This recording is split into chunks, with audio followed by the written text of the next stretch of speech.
రండి, యెషయా గ్రంథం 41వ అధ్యాయము 9-10 వచనాల్లో దేవుని యొక్క వాక్యం ఈ రీతిగా మాట్లాడుతుంది.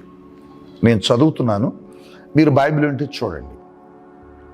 భయపడకము, నేను నీ దేవుడినై ఉన్నాను. దిగులు పడకము, నేను నిన్ను బలపరుతును. నీకు సహాయము చేయువాడను నేనే. ఈ ఉదయపు వేళ నువ్వు కూడా అనేక రకాలైన భయాందోళనల మధ్య దిగులుతో ఒంటరిగా కూర్చున్నావు కదూ. ఏమిటి నా పరిస్థితి, అందరికీ వచ్చాయి నాకు రాలేదేంటి, నా పరిస్థితి అని దిగులుతో ఉన్నావు కదూ. నీ సమస్య ఆయనకి పెద్ద భారమైంది ఏం కాదు, తీర్చగలడు. ఈ వాగ్దానం నీ జీవితంలో స్వతంత్రించుకోవాలంటే నీ చేతులను దేవుని వైపు ఎత్తగలగాల.